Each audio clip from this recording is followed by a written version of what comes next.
Welcome, everyone. We'll wait a couple of seconds or two just to make sure everybody gets a chance to get in that's joining us tonight. So bear with me here as we wait a little bit for new people to join. As they join, as soon as they join, we will get started here. So again, welcome, and hopefully here real quickly we'll have a bunch more come in. Okay, we're starting to see people come in. So welcome. This is the MN Crossroads Career Network seminar. This is the evening version we have every second Thursday of the month. And my name is 𝙤𝙖𝙫𝙞𝙜𝙖. I lead the group out of Woodbury at Woodbury Lutheran Church of the MN Crossroads chapter there.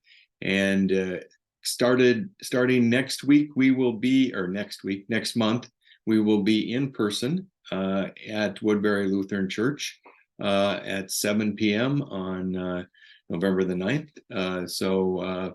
If you're looking at the Crossroads webinar or schedule and on the website, you will see that we are going to be in person that Thursday. So make plans to be at Woodbury Lutheran Church next Thursday because we'd love to have you there, and it'll be a seminar just like this, except in person. So let me give you a quick agenda for tonight.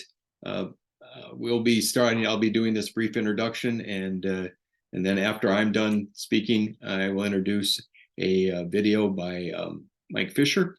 And then once that video is done playing, I will introduce our keynote speaker tonight, 𝙬𝙖𝙫𝙞𝙜𝙖, and Dale will do his talk on navigating the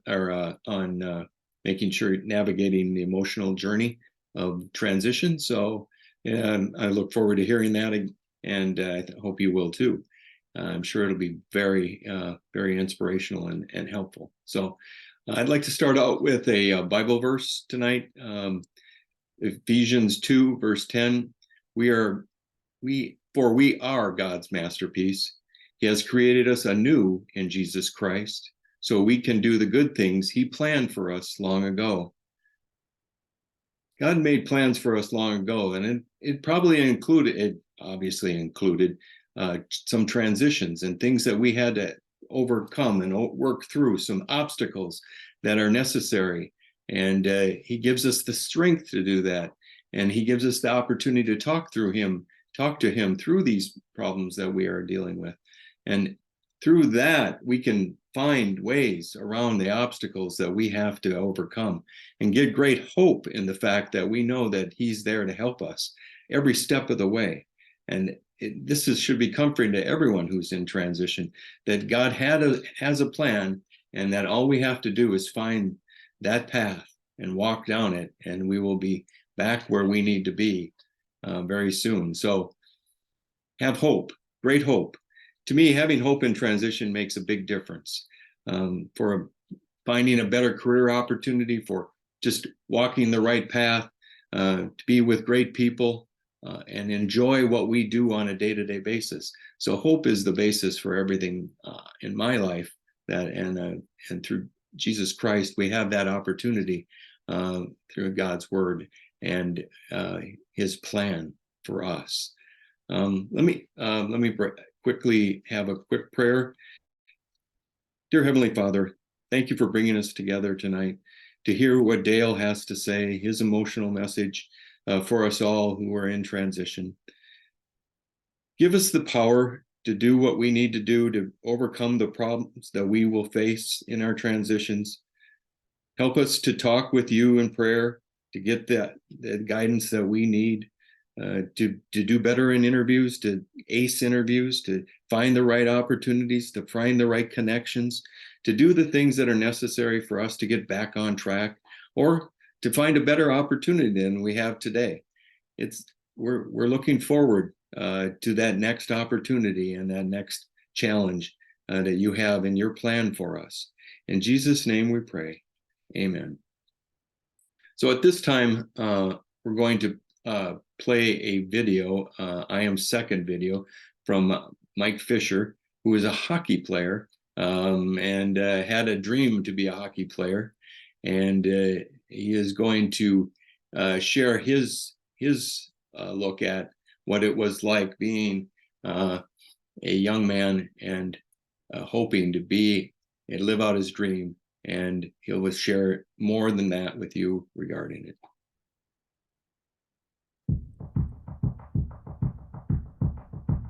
I'd get the question, hey, what do you want to be when you grow up? And it was an NHL hockey player. That's all I wanted to do. I remember just the anticipation. I loved to compete. I loved the speed of it. I loved to score. Grew up in Peterborough, Ontario. Peterborough was a hockey town, so it was filled with hockey rinks, balancing that with school and church and family.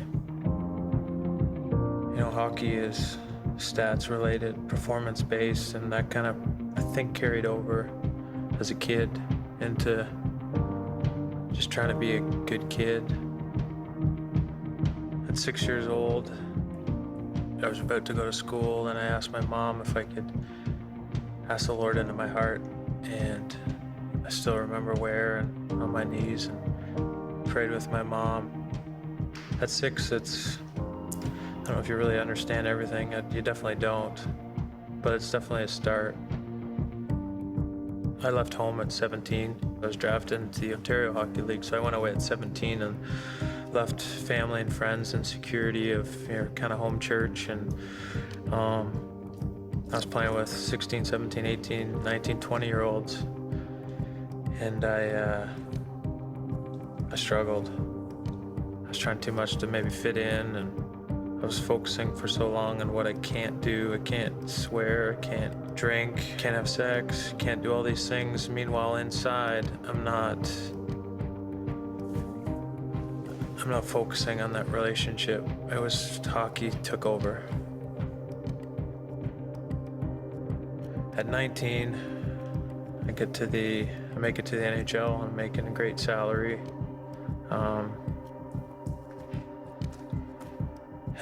I made it. Made my childhood dream, and everything was great on the exterior. Interior, not good at all.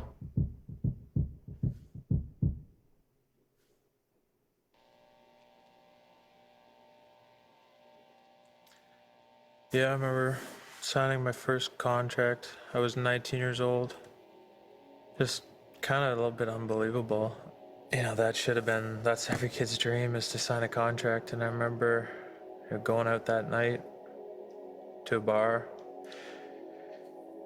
getting drunk, making a bad decision, and waking up the next morning feeling like the worst piece of crap that I could ever feel like. There's a lot of inside feelings of a lot of different things. I was letting people down, I was letting God down, and trying to hide, trying to pretend like everything was great. Still go to church, but maybe be hungover, not really into it, but just putting up a kind of a facade. When I did a Bible study with my cousin, who I was living with at the time, at the age of about 22, I get to a scripture. And it's Luke 9:23-25. And it says, if you want to be a follower of me, you have to put aside your own selfish desires, shoulder your cross daily, and follow me. If you try to keep your life for yourself, you will lose it. But if you give up your life for me, you will find true life. What do you benefit if you gain the whole world but lose your own soul in the process? I remember that scripture just kind of hitting me, and that was for me. Because I'd reached my dreams. I had money and everything he thought was cool, and just wasn't working, and I knew the answer. But hadn't been looking for it in the right places, and through a process of just praying and getting in the Word with my cousin, my life was changed. And for the first time, I remember thinking, man, this is really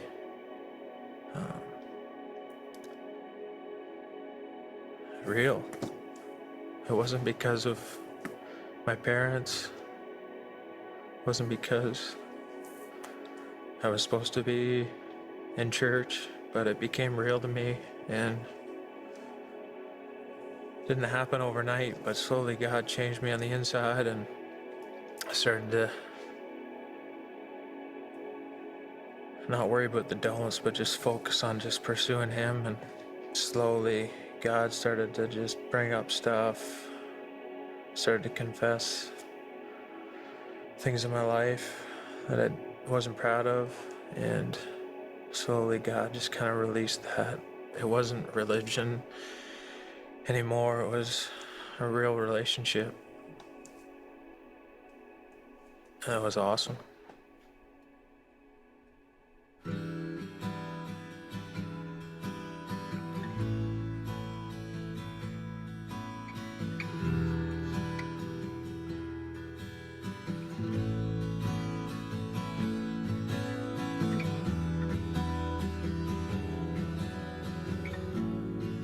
Game day, I still get goosebumps.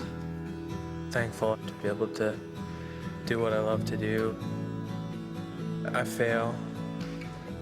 Definitely, I'm at the back end of my career. I'm a guy that's kind of not very patient at times, and I'm a slow healer. But I finally figured out that it wasn't just about performing. It's just accepting His love. In spite of our failures and our mistakes, that love of the Father is unconditional. And that's a pretty good feeling to know that how much He loves me. My name is Mike Fisher, and I am second.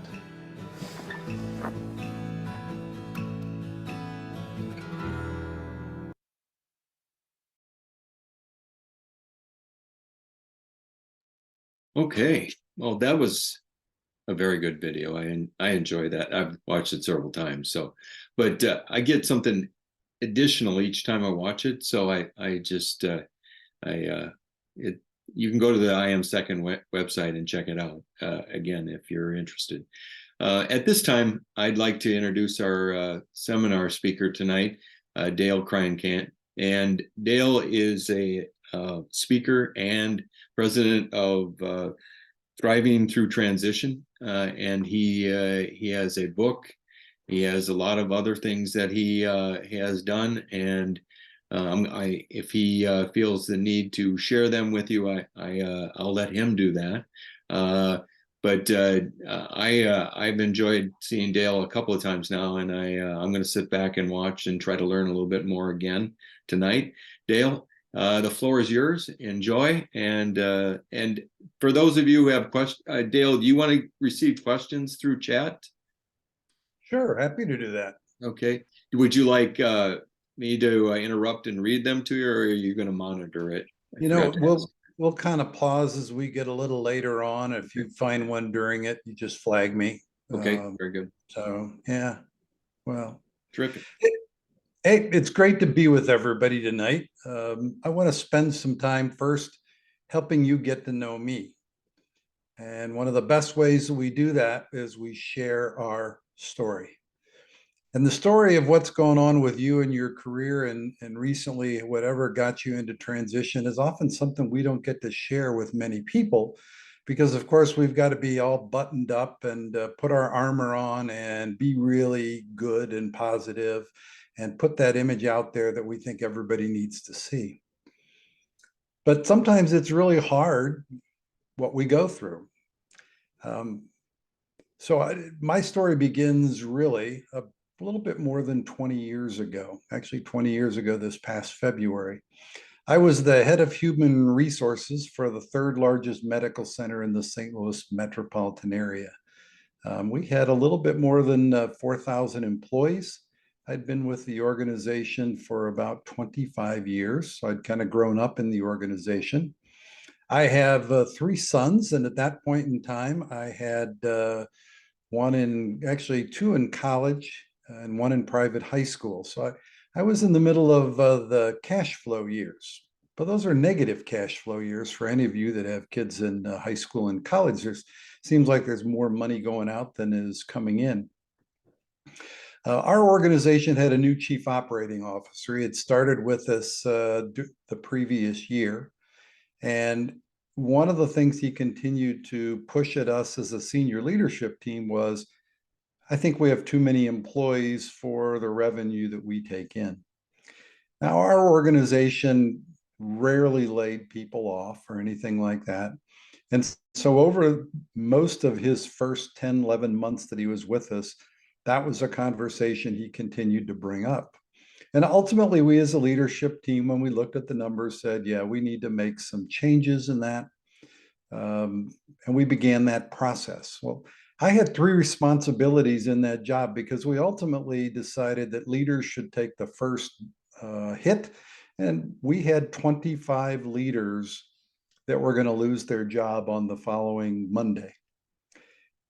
My three responsibilities were, first of all, how do I prepare those 25 leaders to have a conversation with somebody on their team, another leader that they may have hired, mentored, trained? How do I prepare them to have a conversation that says, you did nothing wrong, but I have to tell you, you don't have another job. You don't have a job. And then my second responsibility was those 25 people that were going to come walking in on a Monday and get the message out of the blue that they never imagined that they were out of work. How do we support them? And the third responsibility was, how do I help an organization that did not have a history of saying goodbye to anyone for something like this? How do we help an organization come to grips with what that meant and what that meant next? Because of course that makes everybody wonder. And so I was updating the chief operating officer of our plan. So I was walking through, what are all the things that we are doing as an HR team to get ready, how things would happen, how we prepared people, etc. So we had a good conversation. He actually happened to be in my office because there was something going on that he came to, an activity near the office. And so I laid out the plan. He seemed very happy. He said, thank you, Dale, this is really good. And then he stood up, but he didn't leave. He actually stood behind his chair, which I realized only later. And he looked at me and he just said, Dale, your name is on the list. 6 little words. Your name is on the list. Ended a 25-year career and put me unemployed for the first time in my life. It was not something that I was expecting. It's not that I didn't understand. Clearly, I was working on how do we prepare people to make this happen. But as a leadership team, we'd always talked about, we're really going to focus on divisional leaders that weren't high performers. My division was in the top 10% of every efficiency rating that we had. The previous year, I'd saved the organization $1 million in a project, but it happened. I was unemployed. And I struggled in that. That was a journey for me, and it took a while. About 8, 9 months later, I finally went into consulting. That's kind of a whole different story. Then after running my own consulting firm for 5 years, did some work for a client who then approached me and said, we want you to come work for me. And it was an offer that I couldn't resist. I just couldn't refuse it. And so I went back into the corporate world. And 10 years later, which ironically was 6 years ago yesterday, my job was eliminated again. And so out of that journey, my biggest struggles were emotional. I understood about job search. I understood about how to write resumes. I understood about interviewing, but it was the emotional side. And the more people I talked to, I found that if they really were honest, that's where the biggest struggles came. And so I wrote a devotional book for people that go through unemployment. So some of you, if you've been part of these webinars before, you've been provided a copy of my book, which Crossroads is kind enough to gift to you. And if you're new tonight, we're going to get your name and address and we're going to put it in the mail to you. So I want to share some stuff tonight that I've learned personally, the School of Hard Knocks, and I've learned it in working with other people about how do we deal with emotions, what it all means. And I think I'm going to have some information that's going to be helpful for you as you go through it. I'll tell you one thing as we begin this conversation, though. I don't envy or wish upon anybody to go through the challenge of being unemployed. I don't. It's tough when you're in the barrel. But I will tell you, I wouldn't trade those two experiences for anything because they shaped me, they molded me, and I always ended up in a better place. And in fact, I will tell you to this day, I have not had a cup of coffee with somebody who I met when they were unemployed that didn't tell me how much they loved the new place they were and how much better it was. So even though right now, some of you might be feeling pretty down, I'm going to tell you, I want you to hope in the Lord, because there's a great opportunity coming down the road. So let me find a way to share the screen here.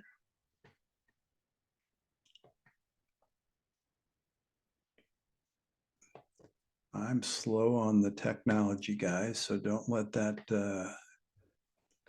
worry you.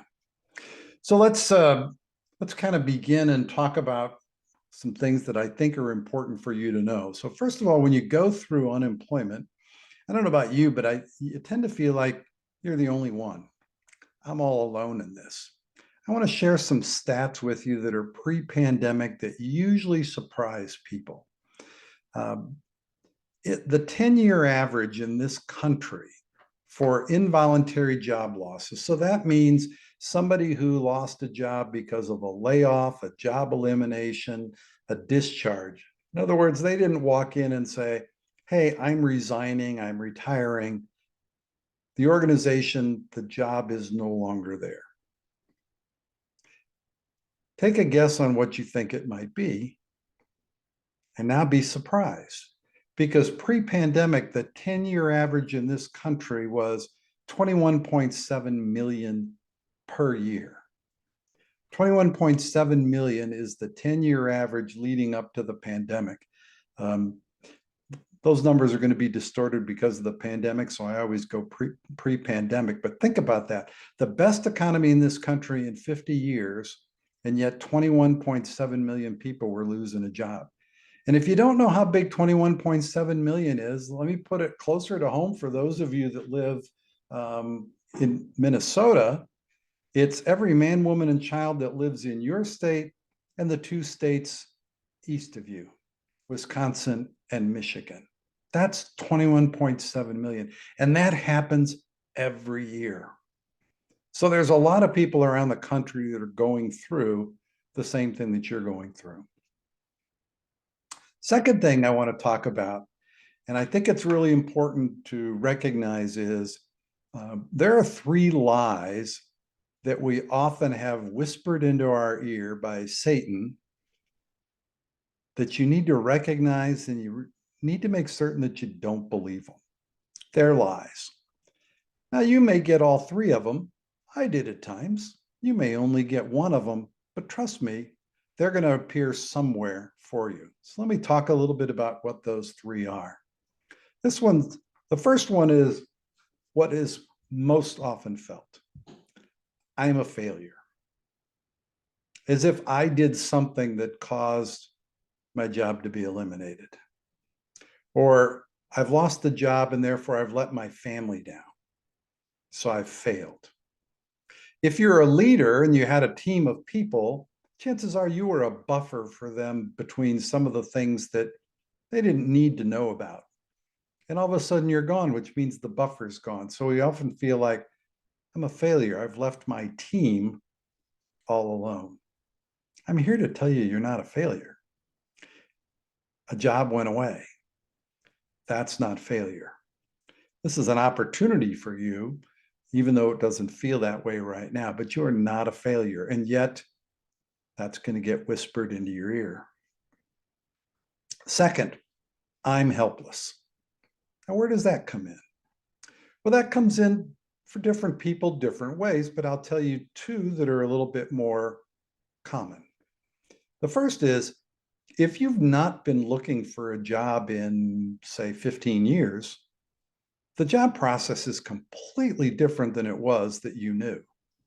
15 years ago, you actually filled out a piece of paper probably, and you walked that piece of paper into an organization, and you might have talked to a human being. And today, everything is digital. And for those people that aren't great with technology, this digital world where they feel like they can't really speak to anybody kind of gives them a helpless feeling. The other is, we don't control a lot of things, so we're going to talk more about that, which causes us to feel helpless, like we can't do it. I'm just helpless. The third lie tends to be, and everybody looks at it a little bit differently, I'm unwanted or I'm unloved. In some ways, we feel like I was just voted off the island. And so nobody loves me, so they booted me off. I'm unwanted happens with each few weeks that I'm looking for a job, and I have interviews, but they don't hire me. It's like, doesn't anybody want me anymore? Those are lies, folks. They're going to come, they're going to be whispered. I want you to recognize them. I want you to then ignore them, because none of them are true. So let's talk about this journey that you're on and some things that you're going to face as you go through this. Let's start with something that is not easy to accept, and that is, there are no rules. There's no rule book for being unemployed. You know, we tend to want to say, well, I think I'm doing all the right things. Well, there's no rule book that says you have to do this way. You have to do that. That doesn't exist. There is no rule book. And then let's talk about, there are 4 concepts for your transition that I think are really important for you to be aware of. And the first one is, this is your journey. It's nobody else's. You'll find all sorts of people that have opinions on what you should do, how you should feel, what should happen, how long it should take, everything under the sun. The reality is, it doesn't matter what they think. This is your journey. It's an individual journey for you. And if you're married, your spouse is along on that journey. And you need to realize that they're feeling some of the same emotions that you're dealing with. It's one of the reasons when you see a copy of my book, the subtitle is For Those Who Love Them, because I wanted to make certain that spouses and people who are connected to somebody who's unemployed understood what they're going through, because it's not something you talk about all the time. Second concept is, there was an ending. Your job ended. Change happens with an ending. And when there's an ending, there's often grief. And so you're going to probably deal with some grief about the job that you lost. Just be aware that that's coming as you go through this transition. The third is, you're going to need to have some acceptance of things along the way. Acceptance that the job's not going to come back. They're not going to pick up the phone and call you and say, you know, we made a mistake. Can you come back?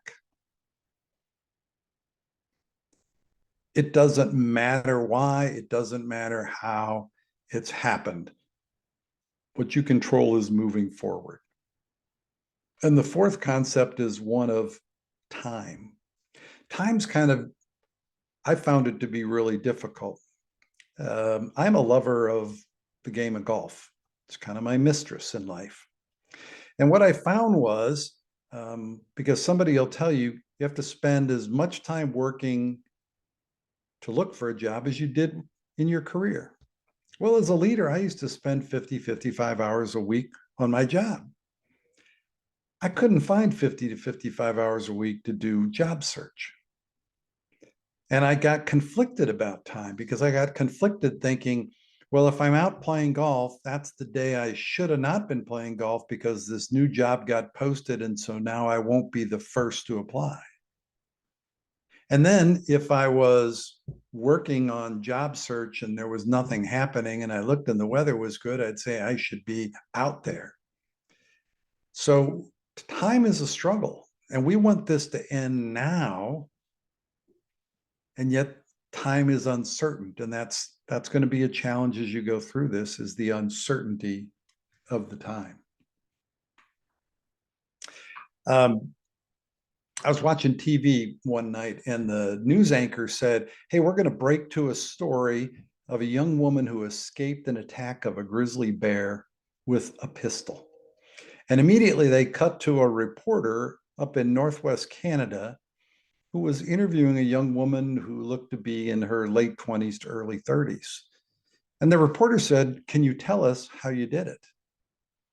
And the young woman said, sure. She said, my new boyfriend and I were walking out into the woods, hiking in the morning, and we came over the ridge and we found these two cute grizzly bear cubs. We looked around, we didn't see mom, we didn't see anybody, and so we decided, let's get a little bit closer. So we got a little closer and we got a little closer and we had kneeled down to take some pictures. And just as we did that, out from the bushes about 20 yards to the right came charging Mama Grizzly Bear, and she was coming straight for us. We didn't have time to react. We didn't have time to think. I reached into my pocket and I pulled out my Beretta Jetfire pistol. I immediately fired 2 shots into my new boyfriend's kneecap. The bear got him and I got away, and I'm here to talk about it. Now, come on, folks. You're laughing a little bit at that and you're saying, goodness, I am not the new boyfriend. I use that story not to just try and get a laugh, but I want to talk about something that happens to us that we don't even realize happens. That woman, her story was about physical danger. And instinctively, when we feel threatened, we immediately react. The brain automatically stops and says, you've got to do something for self-preservation. Your brain in that situation doesn't stop and say, I wonder how fast the bear can run. How fast can I run? How many feet? No, it just instantly tells you what to do. Well, that's also true of emotions. Our emotions also can be threatened. Things happen to us, and we're going to spend some time talking about emotions. And I want you to be aware that those emotions are sometimes just going to happen on you when you least expect it. So let's talk for just a minute about it. The picture that you see right here is my nephew, Steve, and my nephew, Steve, worked as a zookeeper, and he worked at the St. Louis Zoo for a decade, and he happens to be there with my oldest 3 grandsons who, gosh, that was 3 or 4 years ago, so they were probably about 7, 6, and 5. Steve works with a unique population that not everybody likes to work with. He works with elephants. And Jonathan Haidt wrote in a book in 2006, The Pursuit of Happiness. He talked about the struggle with emotions and how much logic and emotion are in a constant struggle and a constant battle. And he described it as the elephant and the rider. So I've watched my nephew before with the elephants.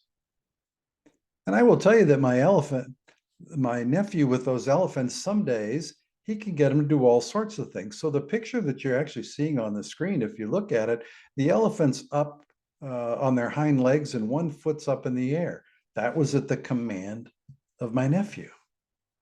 I've also seen, not only a half hour later, but on a different day, when anything he asked that elephant to do, the elephant chose not to do it. For you see, we like to think everything is logical in this world, but we actually are far more ruled by emotions than we are logic. Over 80% of the decisions that you make every day are based on an emotion, not logic. And emotions are all about feelings. And you can't make things happen when your emotions are taking over. So you first of all have to recognize you're dealing with emotions, because I think that's important. And then we have to recognize those emotions and feelings that are being generated may or may not be true, so that we can really kind of back away from the situation. So let's spend a little time talking more about emotions. I find that emotions tend to fall into 4 buckets. There's research, a guy named David Rock did research, and he actually said there's really 5 buckets. I put them in 4 as it relates to job search, and that's what I'm going to spend my time talking about. And the first bucket is uncertainty. And uncertainty brings all sorts of things into play for us. Fear, anxiety, worry, panic, doubt. Have you felt any of those since you learned your job wasn't there? I suspect you have. For you see, our brains are wired to look for predictability. We like predictability. The brain thinks that's great unless we decide we want to make a change to that predictable cycle. But it's trying to find answers, and it can't find any answers because right now you don't know when the right job's going to come up for you. And we begin to do things that don't help ourselves in this process. And one of those is we try and set deadlines because that answers the question. It gives us some certainty. So we say things like, well, I know how much severance we have. I know how much unemployment I'll earn. I had a little unused vacation and we had some savings. Therefore, I need to have a job in 4 months or 3 months. Or I'm in real trouble. I'm going to run out of money in 6 weeks. I've got to have a job by then. And we add pressure on a topic that we have no control over, which only makes things more difficult for us. So counting doesn't help. Counting doesn't help because you can't control it. Now, there are some other concepts with uncertainty that come into this.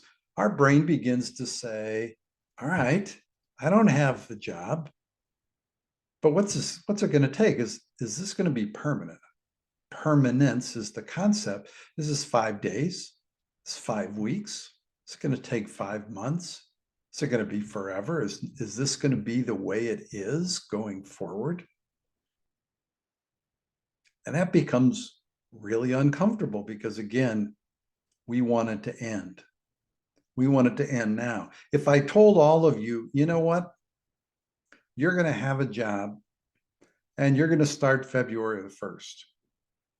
Now, some of you would say, okay, I can do that the next 3 to 4 months.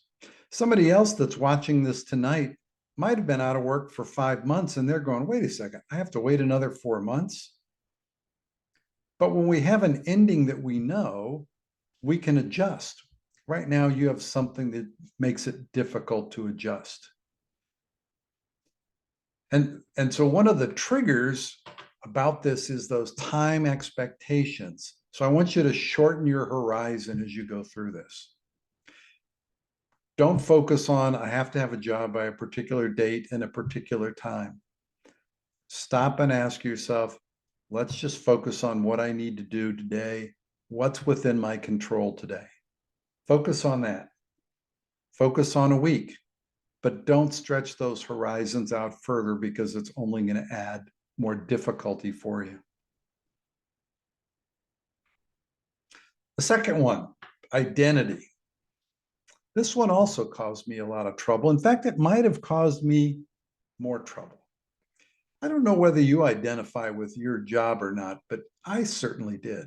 After 25 years with an organization and the second time 10 years with an organization, you know, if you cut me open, I bled the company colors. I was connected to the organization.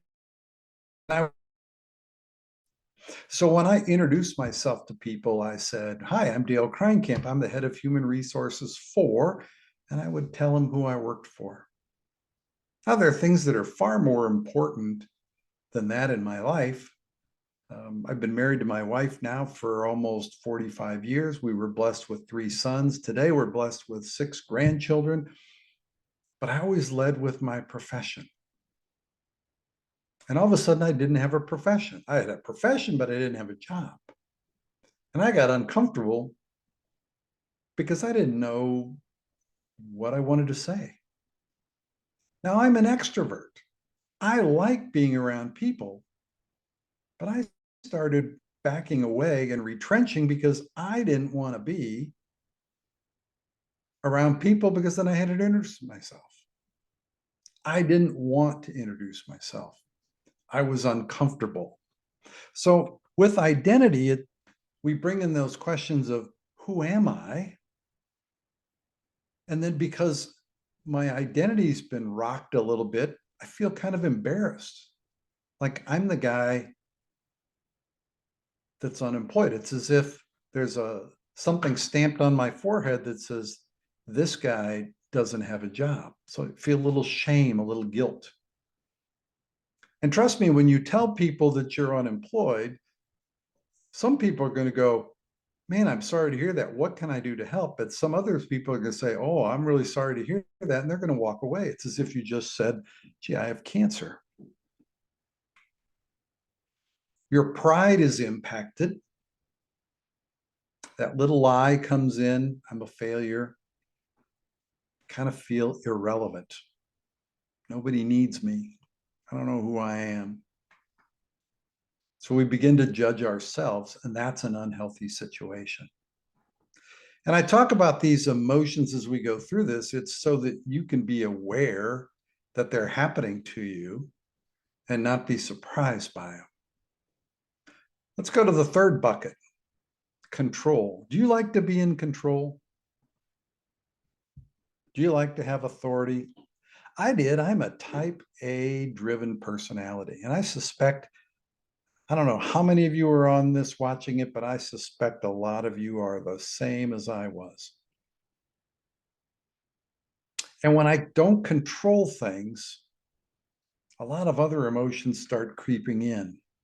I get angry. That feeling of hopelessness comes in because I can't make it happen.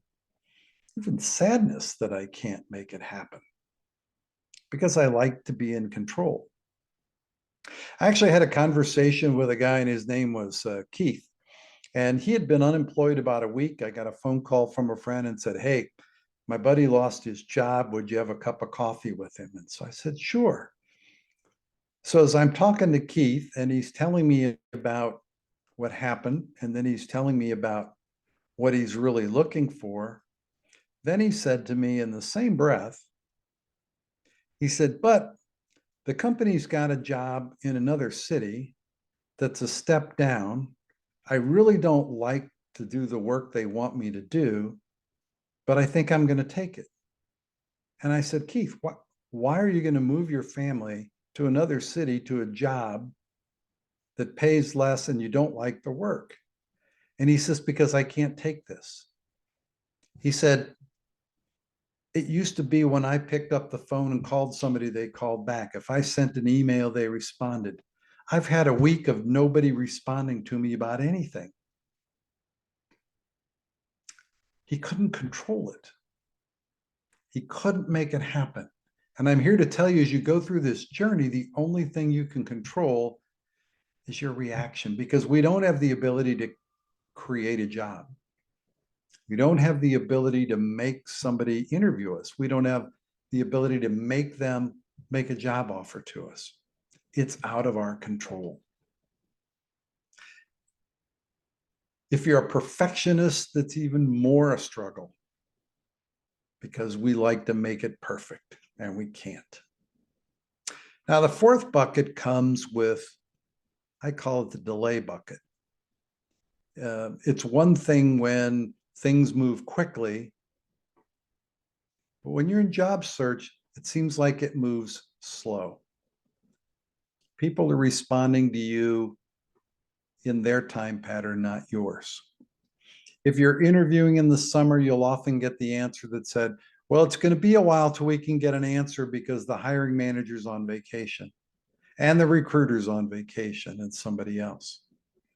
So you interview and you just don't know, or you don't hear back from people. So that's easy to feel discouraged because you're just waiting and waiting. And yet it's something you think you'd really love. So discouragement, loneliness, despair.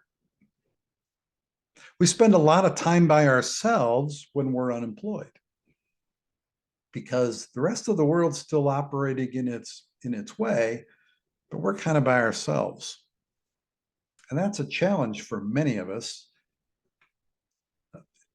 And I don't know about you, but I'm not always a patient person. And so that adds to it. I want it to happen now. The transition that you're going through is kind of like trying to cross a really busy street and not get hit by a car. We want it to go fast, but there's all sorts of obstacles in our way. So what do we do? How do we do it differently? Well, we need a mindset change. Back in 2015, my wife and I made a trip of a lifetime. It was the first time we ever left the United States, and we were blessed. We did what I call the European sampler platter. We went to Paris, we went to Munich, and we went to Rome. But as we went on that journey, we kind of prepared ourselves that it was not going to be like being at home, because we were going to go to a place we'd never been before. And so we tried to treat it as an adventure. And so as you get ready or you're on this journey, I want you to kind of change your mindset a little bit. And I want you to think of this as an adventure. Now you might say, Dale, come on, going to Europe sounds like a whole lot more fun than being unemployed. But stay with me on this. Change your mind. We're going on an adventure. So the first thing I would say is we do it in community. My wife and I did it together, and we also had another couple that I'd grown up with. He and his wife joined us also. So we weren't alone.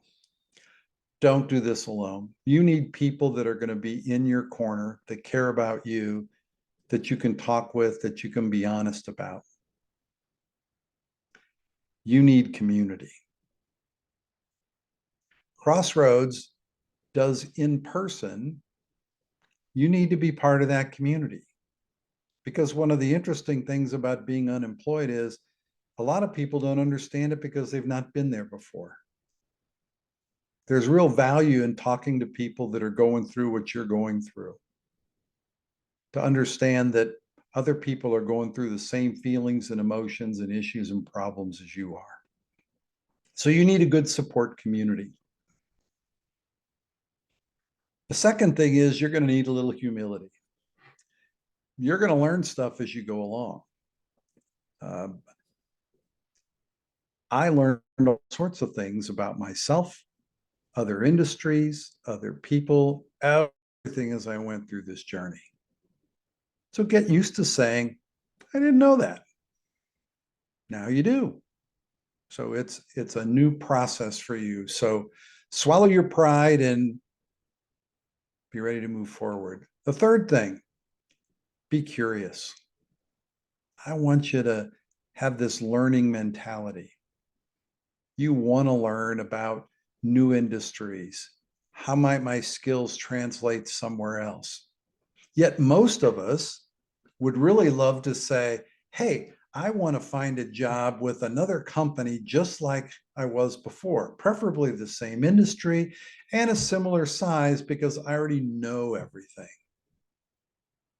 Well, here's a chance to go take those skills and take them to a different industry, a different size company, a different environment, and you can learn. And so as you go on this search, be open to learning. There's more than what you've just been at. The fourth thing is Your plans aren't going to be perfect. In fact, you're going to have some unexpected twists and turns on this journey. Just accept them. It happens on every adventure. You aren't perfect. I'm not perfect. So be ready for that as you go through.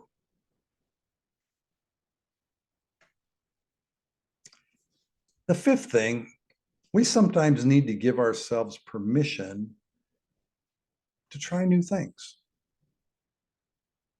It's awkward when you try something new because it might not work out the way we had hoped. So give yourself permission to try. If you're on the adventure like we were going to Europe, we tried all sorts of things we'd never done before. Some of them we said, never do that again. Others we said, hey, that was better than I thought, or that was great. In this job search, give yourself permission to try something new. Just because, and I was in the healthcare industry, doesn't mean I can't go into some other industry. If I was in a large company, it doesn't mean I can't go into a small company. If it was small, I can go to a large company. There's all sorts of things that I can do. Give yourself permission. 6, focus your control on your efforts and your response, because you can't control the outcome. We'd love to, because of course we'd make a better decision, but we can't. So control those efforts, control your response. And then finally, don't forget to hope. You need some faith. You need to trust. Remember, this is not an if there's another job, when the right job comes up. And I want to remind you, you don't want just a job. You want the right job for you. I don't know your story, how you got unemployed, but I have a lot of cups of coffee with people who are in your shoes, who've lost.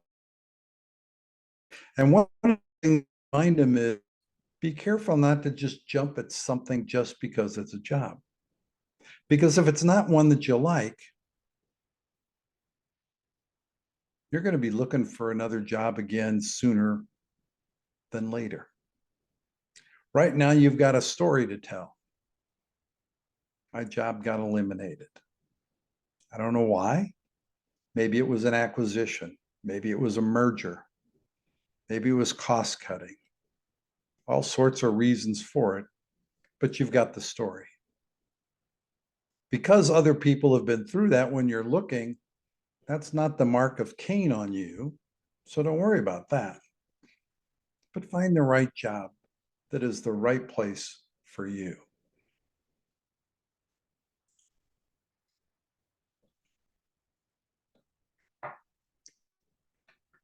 I want to talk about 5 places that job searches get stuck.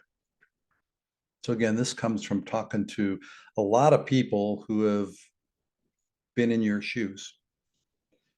And I'm just going to share these with you, and you can think about whether this is you too. So some people get stuck looking, and it takes longer because candidly, they really won't tell anybody. They won't tell the world they're out of work. And I get it. When I was in high school, I got cut from the baseball team. It's not like I wanted to come home and send word to all of my friends and family and everybody I'd ever known and said, hey, I just got cut from the baseball team. We don't like to talk about things that we're uncomfortable talking about, and job loss is one of those. So the first time that I was unemployed, I didn't talk much about it. I didn't. And about 6 months into the job search, here's what I started hearing from people. Dale, I just heard you weren't at the hospital anymore. I wish I had known. Our company had an opening that would have been great for you. Or Dale, I just heard you were looking. I wish I'd have known my best friend's company was looking for a new human resource person. I think you'd have been great for them. Note the word is had, because it was past tense. They didn't know, so they couldn't help. You need to be comfortable letting the world know that you're looking, because when people know, they can help. So one of the things that I did this time is I sent an email out to everybody that I knew, family, friends, former coworkers, people I did business with, anybody that I could think of. I loaded it into an email. Now, I chose an email. I was telling this story to somebody who'd worked for me and began their career, gosh, about 20 years ago. And he looked at me and said, Dale, I don't do email. I'll put it on LinkedIn. I said, I don't care how you get it out there. But the reality is I needed to tell people that I was no longer where I was and that I was looking. And you know what happens when you do something like that? People respond. I got phone calls, cards, emails, some of those just encouraging me. Dale, sorry to hear that. I'm going to pray for you. But other people started to say, Dale, let's get together. I want to see how I can help. Others said, there's some people I need to introduce you to. Because now they were in my corner. So I needed to be comfortable telling the world that I'm in that search mode. And the other piece that you're going to need to do, not only to tell the world, but you have to keep them updated throughout that search, because if they don't hear from you, they just assume you've found another job. They just make that assumption automatically. If you're curious, so if you're relatively new to being unemployed and you haven't really told everybody, and if you're curious and you need to try and write something, in the back of my book, in the appendices, there's some examples of what I actually sent out, just to give you an idea what one person did. It's not a recipe. You don't just automatically have to do it that way, but you'll see how I went about to make that happen. Second place people get stuck is they struggle with what to do next. They've been doing something for such a long period of time that they can't imagine what's next. And what I'll tell you is, this is a great time to stop and evaluate what's really best for me. So think about your gifts, your skills. What gives you joy? What are you really good at? Stop and think about those past successes. This is the time to stop and think, I've worked in small companies. Maybe it's time I go to a big company, or I've worked in big companies. Maybe it's time for me to go work for a small company. Is it time to go into business for yourself? I mentioned earlier that I went into consulting. I've thought about consulting, but I'd always told myself I'll do that at the end of my career. Friend after friend said, Dale, you're built to be a consultant. It'll work well. And I ignored it and I pushed back at it. And when I finally did, when that was the door that I opened, God watched over me and my consulting business. And for 5 years, I had enough to take care of my family and to take care of my needs. But I had to be willing to open a different door. Here's a chance for you to stop and think, what's next? So don't just immediately say, I just want to do what I did before. Stop and think of what other opportunities are out there. Make that funnel as big as you can make that funnel. The next thing is tools. There are tools of the trade. Everybody knows about the resume. I need a resume. Well, actually, you might need multiple resumes. There's LinkedIn, there's Facebook. So I'm going to share just a few thoughts related to these. First of all, on Facebook, be careful what you post. If there's some stuff you can take down with you, chugging too many beers and something that might be embarrassing, because employers are going to look at that stuff. They want to see how you behave. So I would encourage you to clean up your Facebook. LinkedIn, make sure it shows that you're available. Make sure that your LinkedIn is going to match your resume, because they're going to take a look at both of those and they're going to look to see whether they're consistent or not.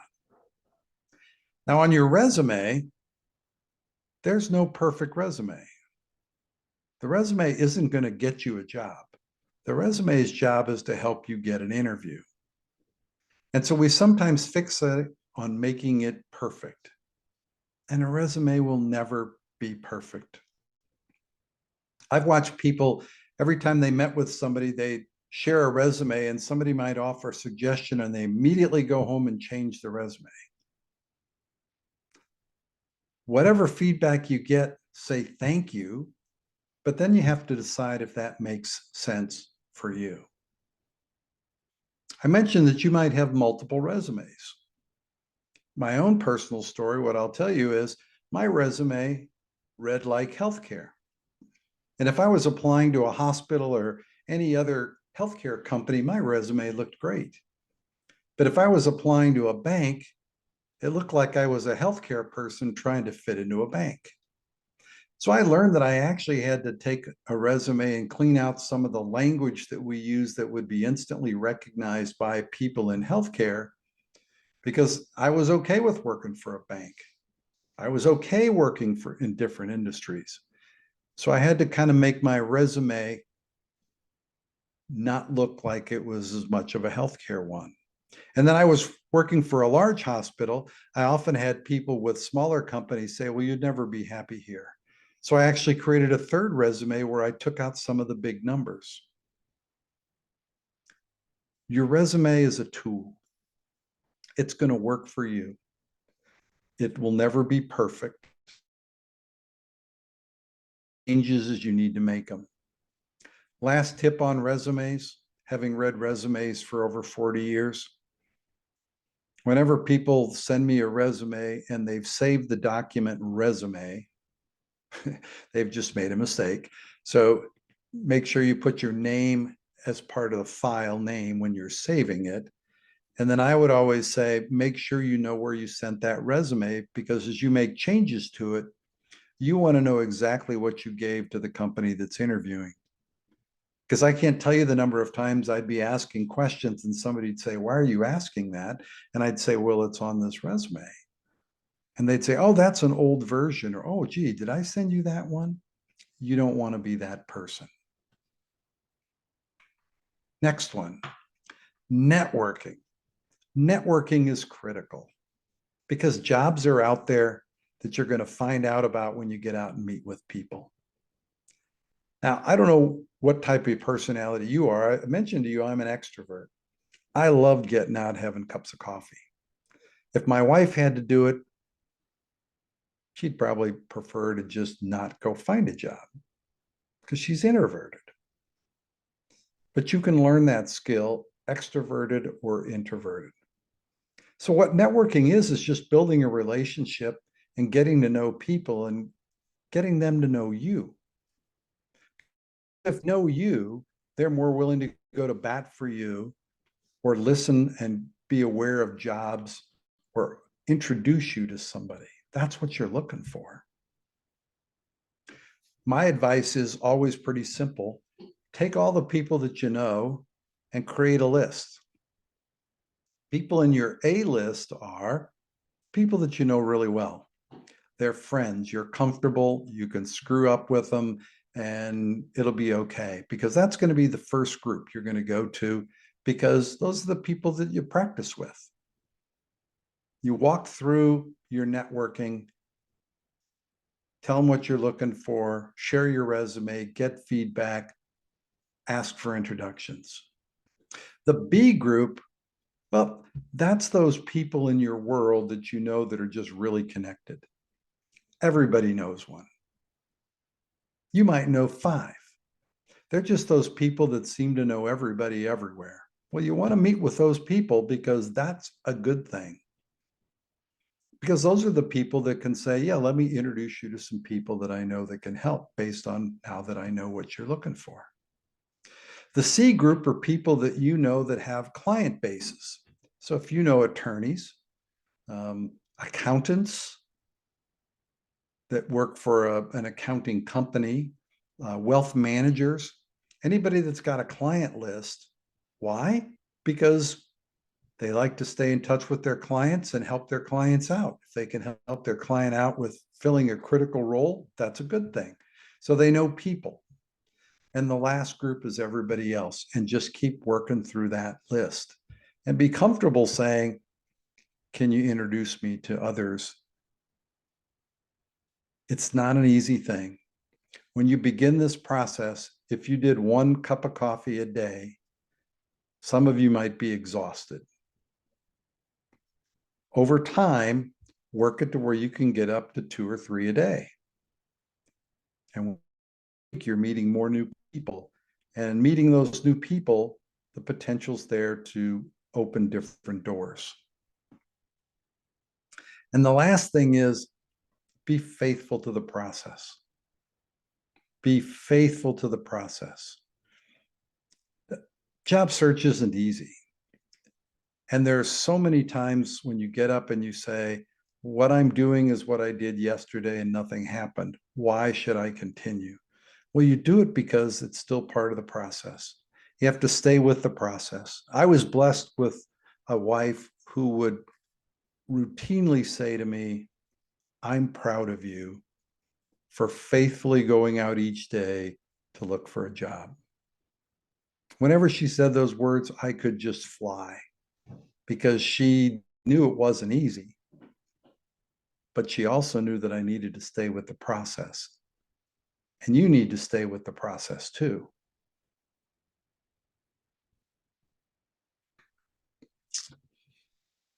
I don't know if you've heard the story before, but in 1829 in Calcutta, they opened the first golf course on the continent of India, the Royal Calcutta Golf Club. You see, the British had colonized India and they loved golf, and they finally were able to do something for themselves. And so they built a golf course.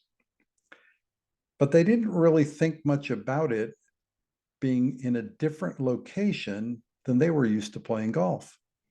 And one of the things they found was there were all sorts of animals that were native to India that aren't native to the British Isles. And they struggled with that because water buffaloes, elephants, snakes, panthers, they would walk across the fairways. But the ones that frustrated them most were the monkeys, because the monkeys would go out and pick up that little ball out in the fairway and grab it and throw it. And if you're a golfer, where do you think they threw your golf ball? You're right. It was not 20 yards ahead in the middle of the fairway. It was somewhere that wasn't good. Well, the British are pretty smart people, and they said, hey, we can fix that. And so they built fences around the fairways of the golf course. Well, that did a great job with the larger animals, because they would have to go to the end of the fence and cross at near the tee box or near the green. But the fairways, they couldn't get to. But it didn't impact the monkeys, because guess what? Monkeys can climb a fence, and monkeys climbed the fence and continued to frustrate them grabbing those golf balls. At a membership meeting where they were all grumbling about it, one of the members said, hey, I think we just need to implement a local rule. We need to stop arguing about where was the ball and where did the monkey put it. He just said the rule of thumb should be play the ball where the monkey throws it. Now, that seems simple, but the reality is everything changed. People started to enjoy it. People stopped griping because they enjoyed the challenge. Well, let me see what I can score where he threw my ball. And it became much more fun, because you see, the attitude changed. And so for you, I share with you this. You need to play the ball where the monkey throws it. You didn't plan this, but that doesn't mean you're not going to be okay. So I want you to embrace this opportunity. I want you to do it the best that you can each day. But probably trust God. He's got you. He's going to take care of you. And just trust him as you go forward. I mentioned that if you don't already have the book because you were part of a previous webinar or attended, we're going to get that book to you. The other thing that I'll tell you is if you go to my website, there's a download for a 6-week study. So potentially you want to have some other people you know that are in the same boat that you're in, or maybe do the study with your spouse or with some close friends. If you do, it's a free download there. And there's some other resources that are also there as part of my website. I said we'd take some questions if there's anything in chat. And I'll also put up here, this is all my contact information where you can find me. Happy to connect with you on LinkedIn. If I can help you in any way, I wish you'd reach out. So, Tom, do we have anything in chat that's a question yet to answer? No, we did have one person that was leaving or wasn't able to stay, and they wanted to know if we were going to be posting your presentation, and was able to answer that, be it that we're putting it out on our YouTube channel, so people can view it again if they would like to see it again. Fair enough. But oh, here comes there's a thank you, Dale. Okay.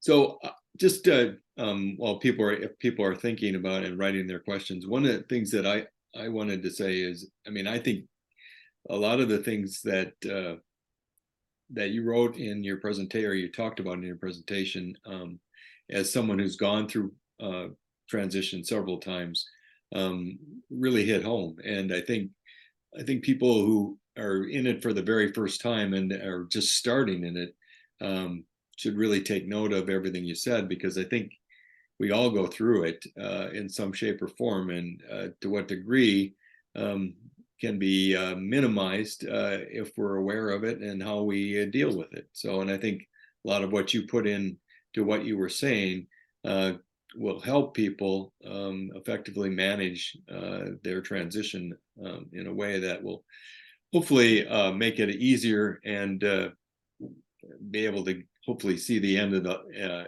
light at the end of the tunnel much quicker. So let's see. Still not seeing any additional questions. So apparently you were so good at illustrating things that people have no additional questions. That's okay. And if somebody's got a question, they've got my contact information. Reach out. Happy to help in any way I can. Blessings on the search. You remain in my prayers. Well, thank you very much tonight, Dale. We do appreciate you being here and sharing your message. And I think everyone who attended will be better off for having heard what you had to say. Again, thank you for sharing your time with us and your knowledge. Thanks very much, Tom. Okay. So when I talked about what would be the next thing after Dale's presentation, it is our overview of Crossroads, and I will share my screen with you now, which will have some slides on it regarding Crossroads and what you can expect. So here we go. So welcome to Crossroads. You know, everybody is welcome at Crossroads. We hope you take advantage of our services, most of which are free, and hopefully will help you in easing your transition and making it more, making you more effective, so that you can go out and find the career opportunity you're looking for. As Dale had mentioned, we do provide his book, and I highly recommend it. It does have a lot of great things in it for helping you along the way, and if you're signing up for the very first time, a copy will be on its way to you. In addition to other resources that we have available, you can check out our website, mncrossroads.com. You probably were out there to sign up for this webinar, so you know a little bit about it, but there are more things out there, like some analytics and things that you can take, some assessments for you. There is our job board that have employers' names and opportunities connect. If you have questions about a job they posted, and other things that I have out there that will help you along the way in your transition. So check it out. There's loads of information. There's opportunities to ask questions. There's opportunities to get help.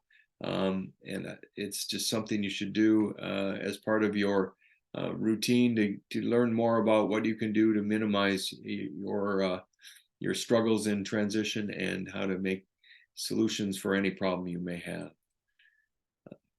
What I had alluded to earlier is that I am part of the group in Woodbury, the Minnesota Crossroads Career Network in Woodbury, that meets out of Woodbury Lutheran Church, and we will soon be there as early as November the 9th.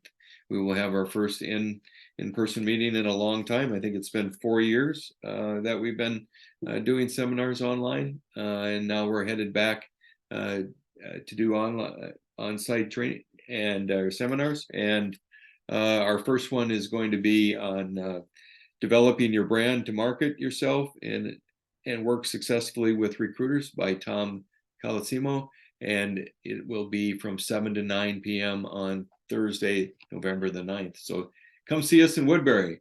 In addition, we have the original site of MN Crossroads Career Network in Eden Prairie at Grace Church. And our newest site is in Arden Hills at North Heights Church, Lutheran Church, and look forward to seeing on in-person opportunities there in the near future, or somewhere into the future, but not right now. Weekly opportunities through Crossroads. Each week we have Networking with Grace, and Networking with Grace is run by the two Wes's, Wes Tang and Wes Roper, and they are consummate networkers. And they will help you in every way about networking that's possible. So look for that. Sign up online on our website and sign up and attend Networking with Grace, which is now is meeting online exclusively, but so you'll need to sign up and get an invitation to that webinar or that log on through Zoom. One-on-one coaching is available. That you can sign up for on our website. We have many professionals who are waiting to help you. And if you have a specific problem that you're dealing with, let's say around resume, interviewing, you're telling your story, any number of things that you can want help with, you can get coaching through our online service on our website. So please sign up for that. People are waiting to help you, and they're available almost anytime.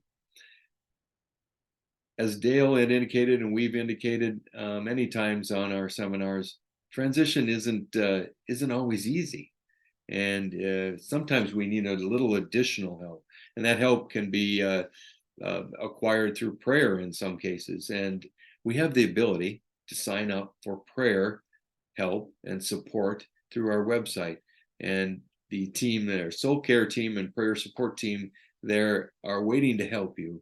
And I've heard from a couple of people who have actually signed up for it that they almost felt like all of a sudden there was some relief in there that they had felt because somebody was praying for them. So maybe you need that a little additional help, and maybe that little extra help in prayer will help you. So again, take advantage of what's available free of charge on our website. Our soul care team is waiting to help. Online classes. Dale has talked about his drop-down study or your download study program. We have online classes that are available through Crossroads that are 8 weeks in nature, and these small group classes are the meat and potatoes of of Crossroads, and really are the biggest benefit I think we have available. And they really are, they go from a lot of different facets of job search that we need to, we need help with in many cases. Like, the things that Dale was talking about were around attitude, but more importantly, using some assessments to figure out what our skill sets are so that we can put them in our resume. Networking. Dale talked about networking. 80% of all jobs are generally found through networking. And knowing how and what to do in networking, and how to find people in networking, and going through that process is something that this class can help with. Targeting companies. So there are 8 different modules in these classes through an 8-week course that help you with every facet of job search.